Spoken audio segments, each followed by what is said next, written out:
Grenade হামলা মামলায় তারেক বাবর সহ সব আসামির খালাসের রায় বহাল। পুনঃ তদন্তের আদেশ বাতিল। স্বপ্রণোদিত ছিল না মুফতি হান্নানের জবানবন্দি, আদালতের পর্যবেক্ষণ। জুলাই সনদকে সংবিধানের চেয়ে প্রাধান্য দেয়া নিয়ে ভিন্নমত আইনজীবীদের। আদালতে প্রশ্নের ঊর্ধ্বে রাখার প্রয়োজনীয়তা দেখছেন না আইনজ্ঞরা।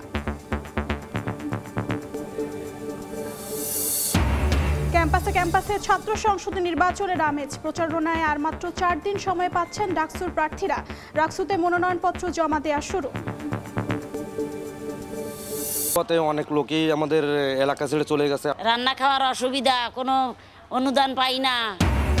পানিতে থই থই খুলনার ডুমুরিয়া ফুলতলা। 3 মাস ধরে তলিয়ে আছে অর্ধশত গ্রাম। বিল ডাকাতি আর নিষ্কাশনের পথ বন্ধ হওয়ায় কারণ ব্যবস্থা নেওয়ার আশ্বাস।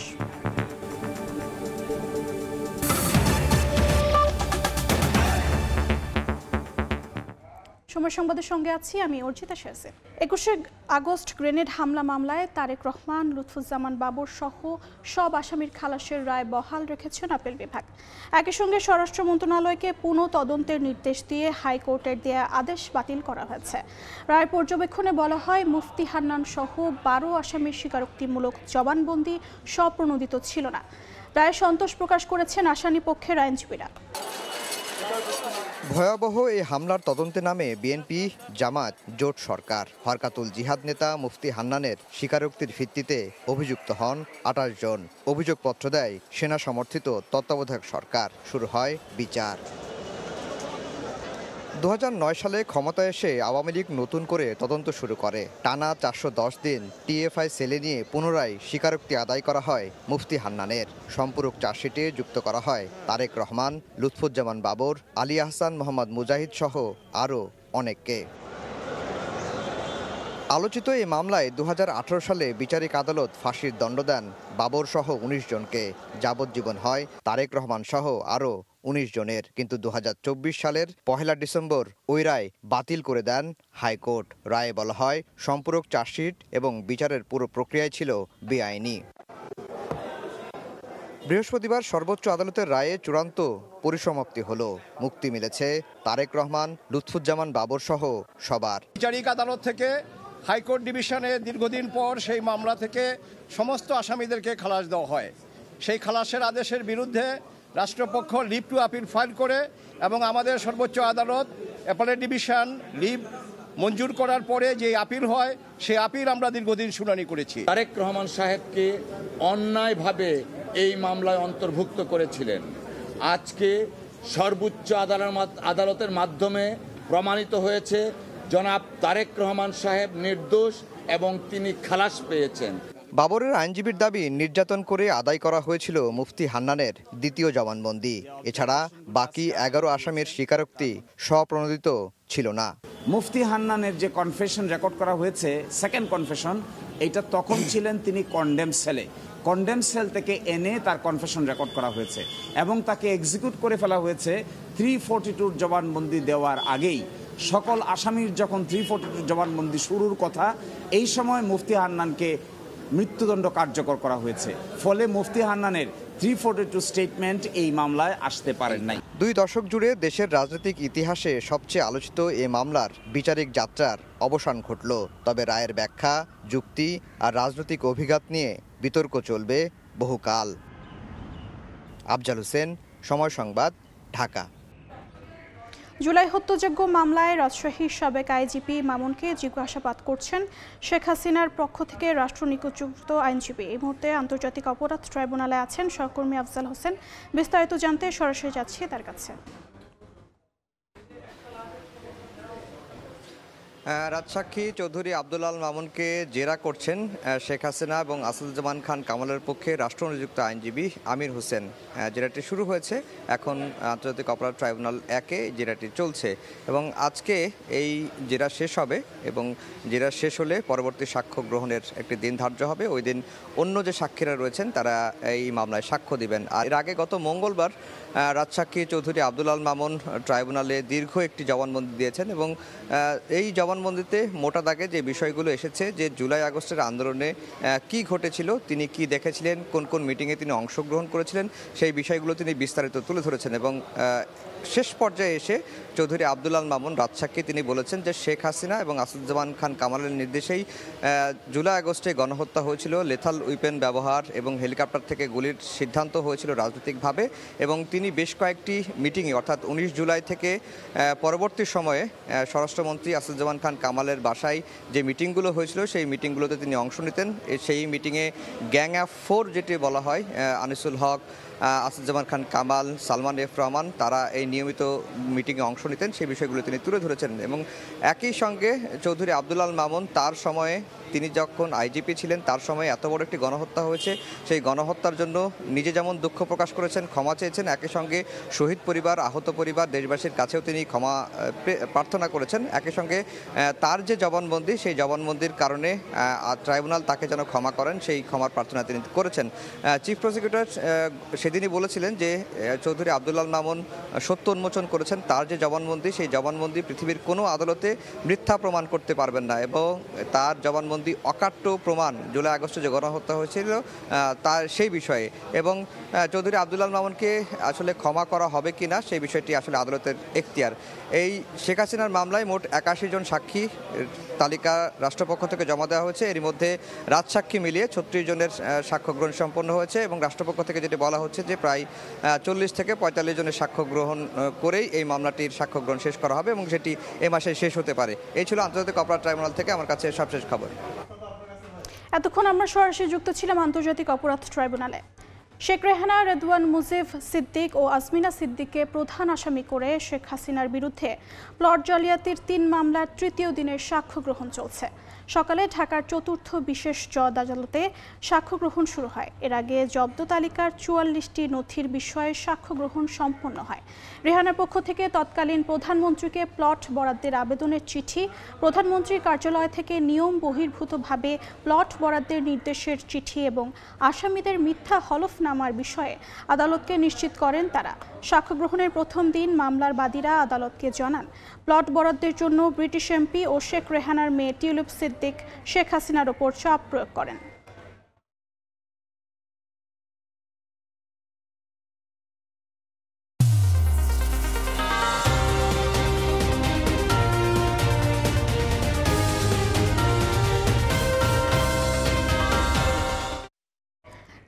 ক্যাম্পাসে ছাত্র সংসদ নির্বাচনের আমেজ। প্রচারণায় ব্যস্ত ডাকসু ও জাকসুর প্রার্থীরা।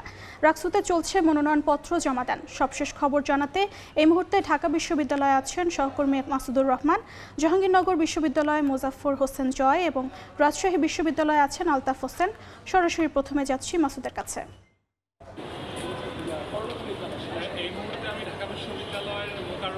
আছে এখানে ছাত্রদল সমর্থিত প্যানেলের যিনি ভিপি পদপ্রার্থী আবিদুল ইসলাম খান, তিনি প্রচারণা করছেন সকাল থেকেই। এছাড়াও পুরো একেবারে শেষ মুহূর্তে প্রচারণায় যেরকম ব্যস্ত সময় পার করে প্রার্থীরা, সেরকমই আমরা দেখছি। আমরা সকাল থেকে অন্যান্য বিভিন্ন প্রার্থীর প্রচারণা দেখেছি, আবিদের প্রচারণাও দেখেছি। আমরা একটু আবিদের সাথে কথা বলতে চাই। আবিদ, একেবারে শেষ মুহূর্তে, আজকে সহ 4 দিন আছে, শেষ মুহূর্তে প্রচারণায় এসে কালকেও আপনারা বেশ কিছু অভিযোগ করেছেন, কি পরিবেশ দেখছেন আসলে সার্বিকভাবে?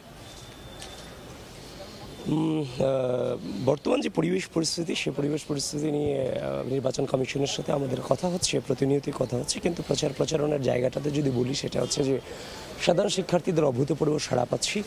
আমি এর আগেও আপনাদেরকে বলেছি যে এতদিন এসে মনে হচ্ছে যে আসলেই প্রপার ছাত্র রাজনীতিটা হচ্ছে, যেখানে যারা ছাত্র রাজনীতিতে যারা রাজনীতি করে এবং যারা সাধারণ শিক্ষার্থী, তাদের ভিতরে একটা মেলবন্ধন সম্পর্ক তৈরি হচ্ছে।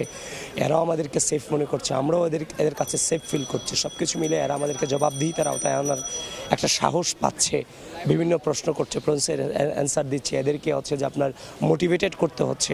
সব কিছু মিলিয়ে আমার শ্রদ্ধা, স্নেহ, সহনশীলতার যে একটা পরিপূর্ণ চর্চা, সেই চর্চাটুকু এখন হচ্ছে, সেটা আমরা অনুধাবন করতে পারছি। দেখছি হাইকোর্টে একটা রায় হলো, আপনারা বলেছিলেন নির্বাচন বানচালের নানা ষড়যন্ত্র চলছে। কি মনে হয় আসলে কারা করতে পারে বা কি মনে হয় এরকম কি ষড়যন্ত্র এখনো আছে? দেখেন, এই জিনিসটা নিয়ে যেদিন হচ্ছে যে এই ধরনের ঘটনা ঘটেছিল, সেদিনই কিন্তু আমি আমার বয়ান স্পষ্ট করেছি যে রিটটা একজন প্রার্থীর এগেনস্টে হয়েছে। যদি রেজাল্ট আসে, সেটা প্রার্থীর পক্ষে বিপক্ষে হবে। সেখানে পুরো নির্বাচন প্রক্রিয়াকে ইনক্লুড করা মানে হচ্ছে এটা পরিকল্পিত ষড়যন্ত্র ছিল বিশ্ববিদ্যালয়কে উত্তপ্ত করার জন্য। আমরা আমাদের জায়গা থেকে আমাদের কণ্ঠ জারি রেখেছি এবং যথা নিয়মে নির্বাচন অনুষ্ঠিত হতে যাচ্ছে আগামী 9 সেপ্টেম্বর। আপনার প্রধান ইশতেহার কি থাকবে? আমার যে ইশতেহার, আমার ইশতেহারের জায়গাগুলোতে থাকবে ঢাকা বিশ্ববিদ্যালয়ের শিক্ষার্থী যারা বিশ্ববিদ্যালয়ে চান্স পায় তাদেরকে মানব সম্পদে রূপান্তরিত করা, এটা হচ্ছে আমাদের মেইন টার্গেট। আর সেই মানব সম্পদে আবিদ যেমনটি জানাচ্ছিলেন যে ঢাকা বিশ্ববিদ্যালয়ে যেই ভোট বানচালের একটি ষড়যন্ত্র হয়েছিল সেটি হাইকোর্টের রায়ের পরে আপিল বিভাগের রায়ের মাধ্যমে সেটি সমাপ্ত হয়েছে। এখন আর কোনো ষড়যন্ত্র করে লাভ হবে না, একেবারে উচ্চমুখর পরিবেশ চলছে। সেই পরিবেশেই ডাকসু ভোট 9 সেপ্টেম্বরে অনুষ্ঠিত হবে। ডাকসু নির্বাচনের এই ছিল আমার কাছে খবর। এই মুহূর্তে আছেন জাহাঙ্গীরনগর বিশ্ববিদ্যালয়ে ডাকসু নির্বাচনের খবর জানাবেন জয়। জাহাঙ্গীরনগরে কি পরিস্থিতি দেখছেন ভোটের? জাহাঙ্গীরনগর বিশ্ববিদ্যালয়ে ডাকসু নির্বাচনকে কেন্দ্র করে ইতিমধ্যেই উত্তাপ সর্বত্র ছড়াচ্ছে। জাহাঙ্গীরনগর বিশ্ববিদ্যালয়ে আজ সকাল 10টা থেকে নির্বাচনী প্রচারণায় অংশ নিয়েছে বাংলাদেশ ছাত্রদলের কেন্দ্রীয় সংসদের প্রার্থীরা এবং একই সাথে বাংলাদেশ ছাত্র শিবির অংশ নিয়েছে এবং বাংলাদেশ কেন্দ্রীয় ছাত্র সংসদের পক্ষ থেকেও আমরা দেখেছি যে নির্বাচনী প্রচারণায় অংশ নিয়েছে। তারা যার যার মতো করে নির্বাচনী প্রচারণায় অংশ নিচ্ছে এবং আপনি জানেন যে নির্বাচনী বিধি অনুযায়ী জাহাঙ্গীরনগর বিশ্ববিদ্যালয় নির্বাচন কমিশন যেটি জারি করেছে সেটি হচ্ছে যে অধিক সংখ্যক জনসংখ্যা নিয়ে নির্বাচনী প্রচারণায় অংশগ্রহণ করা যাবে না। সেক্ষেত্রে প্রার্থীরা খুব সচেতন এবং সেই মোতাবেক তারা নিজেদের মতো করে আলাদা আলাদা গ্রুপে বিভক্ত হয়ে বিভিন্ন স্থানে তারা নির্বাচনী প্রচারণায় অংশ নিচ্ছে এবং তাদের পক্ষে ভোট চাচ্ছেন। হাতে সাদা কালো যে লিফলেট রয়েছে সেই লিফলেটে ব্যালট সম্বলিত যে ছবি এবং তার নাম্বার সম্বলিত এবং পদ সবাইকে জানিয়ে দিচ্ছে এবং একই সাথে তারা প্রার্থীদের কাছে জানতে চাচ্ছে যে আসলে তাদের কি কি প্রতিশ্রুতি রয়েছে এবং তারা কি ধরনের ক্যাম্পাস বিনির্মাণে তাদের সহযোগিতা চায়, নির্বাচিত হলে তারা কি ধরনের ক্যাম্পাস বিনির্মাণ করবেন এবং একই সাথে তারা ক্যাম্পাসে কি কি উন্নয়ন কাজের সাথে তারা সম্পৃক্ত থাকবেন। জানিয়ে রাখতে চাই জাহাঙ্গীরনগর বিশ্ববিদ্যালয়ে নির্বাচন 11ই সেপ্টেম্বর, প্রচারণার আজকে 6ষ্ঠ দিন চলছে। আজ বৃহস্পতিবার, হাতে রয়েছে 5 দিন, অর্থাৎ এই 9ই সেপ্টেম্বর কিন্তু নির্বাচনী প্রচারণা চালানো সম্পূর্ণরূপে বন্ধ থাকবে এবং 11ই সেপ্টেম্বর যেহেতু ডাকসু সংসদীয় নির্বাচন অনুষ্ঠিত হবে সেই ক্ষেত্রে কিন্তু জাহাঙ্গীরনগর বিশ্ববিদ্যালয়ে নির্বাচন 6ষ্ঠ দিনের মতো চললেও হাতে রয়েছে 5 দিন সময়। তাই খুব তোড়ে জুড়ে প্রার্থীরা নির্বাচন প্রচারণায় অংশ নিচ্ছেন এবং তাদের পক্ষে ভোট প্রার্থনা করছেন। আমি এই বিষয়ে আমরা আরো জানবো। আমাদের রাজশাহী বিশ্ববিদ্যালয়ে রয়েছেন সহকর্মী আলতাফ হোসেন। ডাকসু হল সংসদ এবং সিনেট ছাত্র প্রতিনিধি নির্বাচনের মনোনয়নপত্র বিতরণ কিন্তু গতকাল শেষ হয়েছে 3 দফা বাড়ানোর পর এবং আজ থেকে শুরু হয়েছে মনোনয়নপত্র দাখিল এবং আজকে সকাল 9টা থেকে শুরু হয়েছে, সেটি চলবে বিকেল 5টা পর্যন্ত। এখন পর্যন্ত আমরা যেটা দেখছি ডাকসুর এই কোষাধ্যক্ষ কার্যালয়ে আমরা এখন পর্যন্ত 8 থেকে 10 জনের মতো আমরা মনোনয়নপত্র জমা দিতে দাখিল করতে দেখেছি। তবে খুব বেশি আমরা দেখি নাই, বিশেষ করে স্বতন্ত্র প্রার্থী ছাড়া অন্যান্য বিশেষ করে রাজনৈতিক সংগঠনগুলোর কোনো প্রতিনিধি কিন্তু আমরা এখন পর্যন্ত এই মনোনয়নপত্র দাখিল করতে দেখিনি। তবে আমরা যতটুকু জানতে পেরেছি তারা হয়তো আজকে দুপুর নাগাদ অথবা আগামী 7 তারিখ, যেহেতু 7 সেপ্টেম্বর রোববারও যেহেতু এই মনোনয়নপত্র জমা নেওয়া হবে, দাখিল করা হবে, সেই হিসাবে রোববার কিন্তু আসলে ভিড় বাড়তে পারে বা চাপ বাড়তে পারে বলে, বা সেদিন ছাত্র সংগঠনগুলোর নেতৃবৃন্দ প্রতিনিধিরা হয়তো জমা দিতে পারে।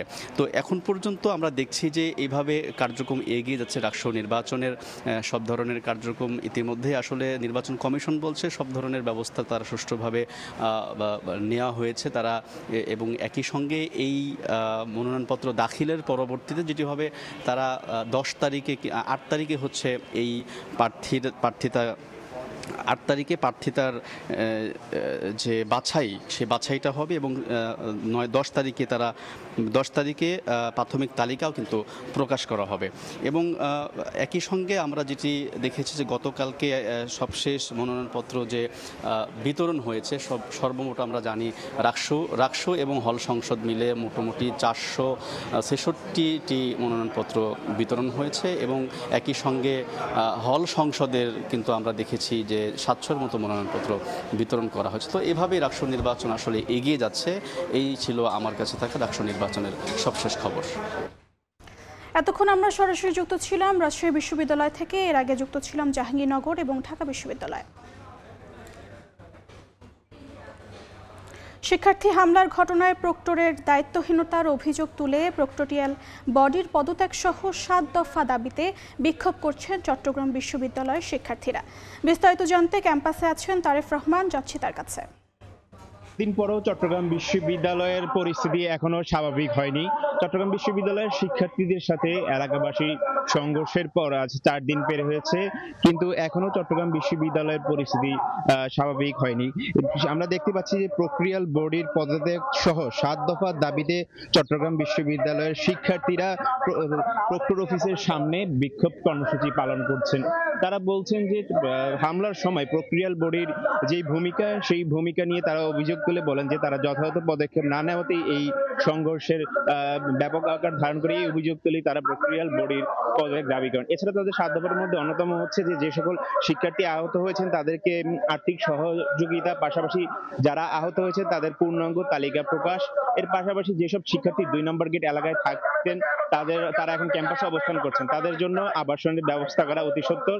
এছাড়া যেসব নারী শিক্ষার্থী আসলে এই সংঘর্ষের সময় ছিলেন তাদেরকে বিভিন্ন সাইবার বুলিং এর শিকার হচ্ছেন এবং তাদের নিরাপত্তা নিশ্চিত করা সহ 7 দফা দাবিতে চট্টগ্রাম বিশ্ববিদ্যালয়ের শিক্ষার্থীরা প্রক্টর অফিসের সামনে আন্দোলন করছেন। আজ চট্টগ্রাম বিশ্ববিদ্যালয়ে ক্লাস পরীক্ষা চালু থাকলেও আমরা সকাল থেকে কয়েকটি ডিপার্টমেন্টে খবর পেয়েছি যে পরীক্ষা ক্লাস চলছে, কিন্তু পরীক্ষা হয়নি এখনো একটিও ডিপার্টমেন্টে। এছাড়া শিক্ষার্থীরা এখনো আসলে আমরা দেখতে পাচ্ছি যে তেমন একটি শিক্ষার্থী উপস্থিতি ক্যাম্পাস ব্যাপী নেই। তখন আমরা কয়েকজন শিক্ষার্থীর সাথে কথা বলেছি এবং জানতে পেরেছি তারা এখনো শঙ্কিত যে আসলে ক্যাম্পাসে নিরাপত্তা নিশ্চিত না হওয়া পর্যন্ত তারা আসলে ক্লাসে ফিরছে না। এছাড়া তারা বলছে যে তারা যে সকল ভাই আহত আসলে তাদেরকে রেখে তারা ক্লাস বা পরীক্ষায় অংশগ্রহণ করতে পারবেন না। এই পর্যন্ত চট্টগ্রাম বিশ্ববিদ্যালয়ের 3 জন শিক্ষার্থী গুরুতর অবস্থায় হসপিটালে চিকিৎসাধীন রয়েছেন। এই ছিল আমার কাছে চট্টগ্রাম বিশ্ববিদ্যালয়ের প্রক্রিয়াল অফিসের সামনে থেকে সর্বশেষ।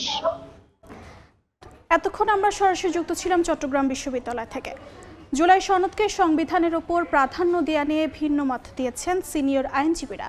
কেউ কেউ বলছেন সংবিধানের উপর কোনো সনদ প্রাধান্য পেতে পারে না, আবার কেউ বলছেন ঐক্যমত্য হওয়া বিষয়গুলো প্রাধান্য পেতে কোনো বাধা নেই। অতীতে এমন বহু নজির রয়েছে। যদিও জুলাই সনদ নিয়ে কোনো আদালতে প্রশ্ন তোলা যাবে না, অঙ্গীকারনামায় এমন বিধান রাখা না রাখার প্রয়োজনীয়তা দেখছেন না কোনো আইনজীবী।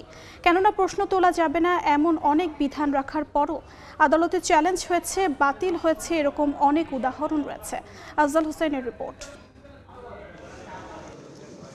রাজনৈতিক দলগুলোর মতভিন্নতার কারণে আটকে আছে জুলাই জাতীয় সনদ। নতুন করে আবার আলোচনায় বসতে যাচ্ছে জাতীয় ঐক্যমত্য কমিশন। একদিকে মৌলিক 1 ডজনেরও বেশি বিষয়ে নোট অব ডিসেন্ট, অন্যদিকে সংস্কার প্রস্তাব বাস্তবায়ন ও জুলাই সনদকে আইনি ভিত্তি দেয়া নিয়ে অনৈক্য। সব মিলিয়ে শঙ্কার মধ্যে পড়েছে সনদ বাস্তবায়ন। জুলাই সনদকে সংবিধানের উপরে প্রাধান্য দেয়া, সনদের ব্যাখ্যার ক্ষমতা আপিল বিভাগের হাতে ন্যস্ত করা এবং জুলাই সনদের কোনো বিধান নিয়ে আদালতে প্রশ্ন তোলা যাবে না, বাস্তবায়নের অঙ্গীকারনামায় এই 3টি বিষয় নিয়েই মূলত মতভিন্নতা। এ বিষয়ে বিভিন্ন মতের সিনিয়র আইনজীবীদের সঙ্গে কথা বলে 2টি বিষয়ে কাছাকাছি মত পাওয়া গেছে। তবে মতের ভিন্নতা রয়েছে সনদকে সংবিধানের উপরে প্রাধান্য দেয়া না দেয়া নিয়ে। আমি মনে করি সেটা কারো সিনিয়র 2 জন আইনজীবী বলছেন সংবিধানের উপর কোনো কিছুই প্রাধান্য পেতে পারে না, এ ধরনের প্রস্তাব বাস্তবায়নযোগ্য নয়। রাজনৈতিক দলগুলোর লিখিত একটা রাজনৈতিক দলিল দেশের একটা সংবিধানের উপরে প্রাধান্য পাবে, এটি নিশ্চয়ই কারো প্রত্যাশিত ছিল না এবং আমার মনে করি সেটা কখনো বাস্তবায়নযোগ্য হবে না। সংবিধানের উপরে অন্য কোনো সনদ বা ডিক্লারেশন, আইন, বিধি, অর্ডিন্যান্স কোনো কিছু যেতে পারে না। তাদের সঙ্গে একমত নন এই 2 জন আইনজীবী। তারা বলছেন অতীতে এরকম বহু নজির রয়েছে, রাজনৈতিক সমঝোতা হলে সব সম্ভব। জুলাই সনদ একটা গণ অভ্যুত্থানের ফল। অতীতেও আমাদের দেশে সংবিধানের উপরে অনেক কিছুকেই প্রাধান্য দেওয়া হয়েছে, সকল বিষয় নয়, ওই সমস্ত বিষয় যে সমস্ত বিষয় সাংঘর্ষিক। মার্শাল্লার মাধ্যমে যদি এটা করা যায়, অভ্যুত্থানের উপরে করা যাবে না কেন? গত 16 বছর আমরা দেখেছি না সেই কনস্টিটিউশনের প্রভিশনগুলো কিভাবে দলিত মথিত হয়েছে, কেউ তো তখন কথা বলেনি। সুতরাং কনস্টিটিউশনের উপরে স্থান দেওয়া না দেওয়া এটা ওনারা বিজ্ঞজনরা বুঝবেন। দ্রুততম সময় এটা শেষ করেন, করে বাকি যে প্রায়োরিটিগুলো আছে সেটা করেন, না হলে রাষ্ট্র হিসাবে আমরা বিপদগ্রস্ত হয়ে যাব। যদিও জুলাই সনদ নিয়ে কোনো আদালতে প্রশ্ন তোলা যাবে না এমন বিধান রাখা না রাখার কোনো প্রয়োজনীয়তাই দেখছেন না 4 জন আইনজীবী। যেখানে প্রশ্ন তোলা যাবে না যে সমস্ত আইনে বলা থাকে সেখানেই কিন্তু প্রশ্ন তোলার সুযোগটা বেশি তৈরি হয়। আদালত মনে করে যে যেহেতু প্রশ্ন তোলা যাবে না, সুতরাং আমাদের এই প্রশ্নের সমাধান করতে হবে যে প্রকৃতপক্ষে এই কাজটি এক্সিকিউটিভ কিংবা নির্বাহী বিভাগ কিংবা বিচার বিভাগ সঠিকভাবে করেছে কিনা। বলেছে আগে যে সমস্ত জায়গায় সেগুলো আদালতে চ্যালেঞ্জ হয়েছে এবং বাতিলও হয়েছে, ফলে এখানে আদালতে চ্যালেঞ্জ করা যাবে না এটা বলা না বলার মধ্যে কোনো পার্থক্য আছে বলে আমি মনে করি না। সুপ্রিম কোর্টের যে ইনহেরেন্ট পাওয়ার, সেই পাওয়ারে কেউ কখনো কিছু চ্যালেঞ্জ করতে চাইলে সে চ্যালেঞ্জ করতে পারবে। আপনি যে ইনডেমনিটি দেন না কেন, ওই ইনডেমনিটি অর্ডিন্যান্সটাও চ্যালেঞ্জ করতে পারবে।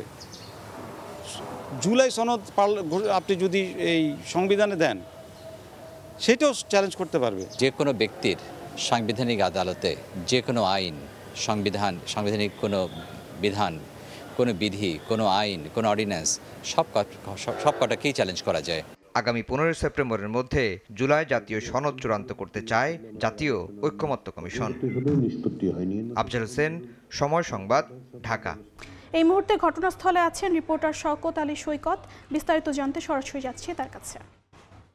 এই মুহূর্তে আমি আছি নারায়ণগঞ্জের সোনারগাঁয়ের কাঁচপুর বিসিক শিল্পনগরীর মধ্যপাড়া এলাকায়, যেখানে এই বিস্ফোরণের ঘটনাটি ঘটেছে।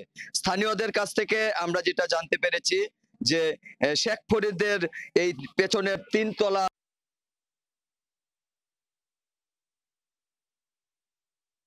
করেন এবং 1 মাস যাবৎ তারা এই স্ত্রী এবং 3 সন্তান নিয়ে এই বাসার একটি রুমে ভাড়া নিয়ে তারা বসবাস করছেন। আজকে স্থানীয়রা যেটা আমাদের জানিয়েছেন এবং ফায়ার সার্ভিস কর্তৃপক্ষ, ফায়ার সার্ভিসের নারায়ণগঞ্জের উপসহকারী পরিচালক আব্দুল্লাহ আল আরিফিন আমাদেরকে যেটা বলেছেন যে তারা ঘটনাস্থল আমাদের জানিয়েছেন এবং ফায়ার সার্ভিস কর্তৃপক্ষ, ফায়ার সার্ভিসের নারায়ণগঞ্জের উপসহকারী পরিচালক আব্দুল্লাহ আল আরিফিন আমাদেরকে যেটা বলেছেন যে তারা ঘটনাস্থল পরিদর্শন করে দেখেছেন যে এই বাড়িতে এই ঘরে একটি গ্যাসের সিলিন্ডার বিস্ফোরণ হয়েছে। তারা যেটা বলেছেন যে ভোর 5:30টার সময় রান্না করার জন্য গ্যাসের চুলায় আগুন যখন ধরানো হয় ঠিক তখনই এই সিলিন্ডার বিস্ফোরণ ঘটে এবং এই বিস্ফোরণে এই পরিবারের স্বামী, স্ত্রী সহ এবং তাদের 3টি শিশু সন্তান দগ্ধ হয় এবং সাথে সাথে বিস্ফোরণের শব্দ শুনে স্থানীয় এলাকাবাসী এবং প্রতিবেশীরা তাদের বাসায় এসে তাদেরকে উদ্ধার করেন এবং তারা আগুন নিয়ন্ত্রণে নিজেরাই আগুন নেভাতে সক্ষম হন। পরবর্তীতে এই 5 জনকে দগ্ধ অবস্থায় রাজধানীর ঢাকা বার্ন ইনস্টিটিউটে ভর্তি করা হয়। ফায়ার সার্ভিস কর্তৃপক্ষ আমাদের যেটা বলছেন যে এই গ্যাসের সিলিন্ডারের পাইপ বা সিলিন্ডারের কোনো অংশ আগে থেকেই লিকেজ ছিল এবং সেই লিকেজ থেকে পুরো ঘরটি গ্যাসে ছড়িয়ে একটি চেম্বারের মতো সৃষ্টি হয়েছিল। পরবর্তীতে ভোরে যখন রান্না করার জন্য চুলায় আগুন ধরানো হয় সেই আগুন থেকেই মূলত বিস্ফোরণ হয় এবং এই সিলিন্ডারটি বিস্ফোরণ ঘটে 5 জন দগ্ধ হন। এই ছিল নারায়ণগঞ্জের কাঁচপুর বিসিকে গ্যাস সিলিন্ডার বিস্ফোরণের ঘটনার সবশেষ। এতক্ষণ আমরা সরাসরি যুক্ত ছিলাম নারায়ণগঞ্জের কাঁচপুরে। গাজীপুরের চান্দনা চৌরাস্তার মশলা বাজারের আগুন ফায়ার সার্ভিসের 5টি ইউনিটের চেষ্টায় নিয়ন্ত্রণে এসেছে। ভোরে চান্দনা চৌরাস্তা এলাকার মশলা বাজারে আগুন লাগে, মুহূর্তেই ছড়িয়ে পড়ে পাশের দোকানে। খবর পেয়ে ফায়ার সার্ভিসে 5টি ইউনিট ঘটনাস্থলে এসে নিয়ন্ত্রণে কাজ শুরু করে। 1.5 ঘন্টার চেষ্টায় আগুন নিয়ন্ত্রণে এলেও পুড়ে গেছে অর্ধ শতাধিক দোকান। তবে কী কারণে আগুন লেগেছে এবং ক্ষয়ক্ষতির পরিমাণ জানা যায়নি।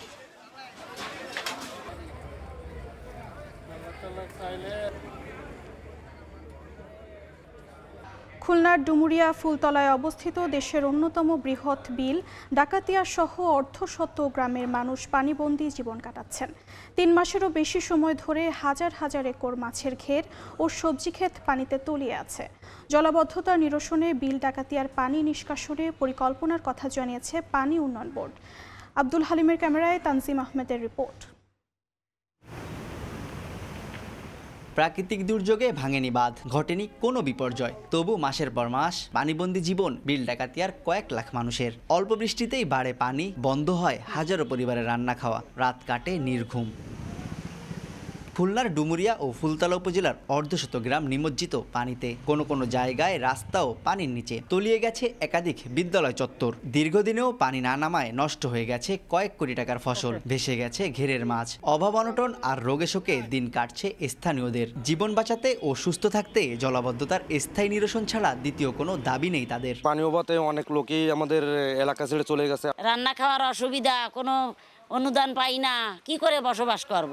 থাকতে পারবো না, এই দেশে ধান চালু হয় না, কিছু না, কি করে থাকবো? অনেকে অসুস্থ হয়ে যাচ্ছে দীর্ঘদিন পানিতে চলার কারণে। ডাক্তার ওখানে নিয়ে যাবো এরকম সুযোগ আমাকে নেই। ছেলে মেয়ের পড়াশোনারও কষ্ট, চলাফেরারও কষ্ট, গেরবেরিতে বাসে যায় প্রত্যেক বছর। বিল ডাকাতিয়ায় পানি নিষ্কাশনের একমাত্র মাধ্যম শোলমারী নদীর 10 ভেন্টে স্লুইস গেট। একাধিক প্রকল্পে বিভিন্ন সময় পানির প্রবাহ স্বাভাবিক রাখার চেষ্টা করা হলেও শোলমারী নদী মরে যাওয়ায় এবং স্লুইস গেটের সামনে অতিরিক্ত পলি জমায় ভয়াবহ জলাবদ্ধতা সৃষ্টি হয় জনপদে। তবে বিল ডাকাতিয়ার জলাবদ্ধতা নিরসনে নানা উদ্যোগ ও পরিকল্পনার কথা জানিয়েছে পানি উন্নয়ন বোর্ড। জলাবদ্ধতা নিরসনের জন্য একটা ফিজিবিলিটি স্টাডি চলমান রয়েছে। স্টাডির সুপারিশের আলোকেই প্রকল্পটা প্রণয়ন করা হবে, যাতে এই বৃহত্তর বিল ডাকাতি এলাকার জলাবদ্ধতা নিরসন করা সম্ভব হয়। পানি নিষ্কাশন করা গেলে বিল ডাকাতিয়ায় 30,000 হেক্টর জমিতে চাষাবাদ সম্ভব হবে। প্রকল্প যায়, প্রকল্প আসে, হাজার কোটি টাকা ব্যয়ও হয়, তবে সুফল মেলে না জনপদে। তবুও এই অঞ্চলের মানুষ আশায় বাঁচে অভিশাপ হয়ে ওঠা বিল ডাকাতিয়া আবারও আশীর্বাদে রূপান্তর হবে। খুলনা থেকে তানজিম আহমেদ, সময় সংবাদ। এবার বায়ুমানের খবর।